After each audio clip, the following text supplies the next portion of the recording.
On the 7th of May 2018, an estimated 40,000 people marched to change the rules in the annual Labour Day march in Brisbane's CBD. The march began on the corner of Wharf and Turbot Streets with a press conference from the General Secretary of the Queensland Council of Unions, Ros McLennan. Our wages are not keeping up with the cost of living and our jobs are becoming more and more insecure. So today we're fighting to change the rules. We're fighting to change. The march was supported by a vast majority of people, ranging from different unions, community members and workers. Among this movement was Ash from the Socialist Alternative as part of the National Union of Students.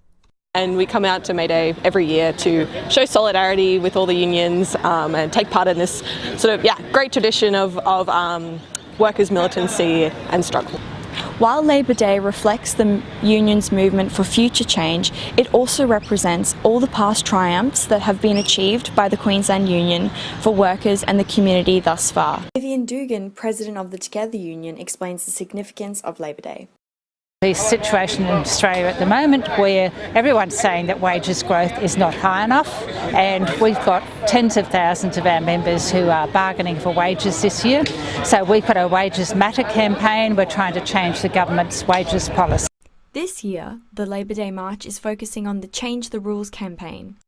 Campaign manager Michael Oliver from the Queensland Council of Unions explains. We've got a huge power disparity in the economy, in society itself. We've got the top 1% who own more than the bottom 70% combined. Inequality is the highest it's been in more than 70 years, and workers aren't actually sharing in any of the productivity gains they've got. Profits are being funneled to CEOs and senior executives, whereas workers and their wages have flatlined. And this is unfair, and this is what we hope to change. A lot of people complain about unions that they're not able to help them. The reason for that is unions have been restricted from entering workplaces, they've been restricted from even advocating on workers' behalf in disputes. Because of this lack of power, unions and their members haven't been able to use their collective muscle to demand what's fair when they negotiate with employers.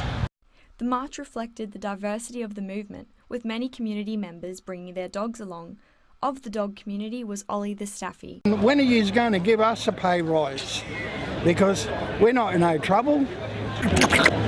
This year's march was Brisbane's 127th year of observance of Labour Day, which brought record numbers supporting the Change the Rules campaign for better wages, secure jobs, enforceable workers' rights and making sure people come before big business.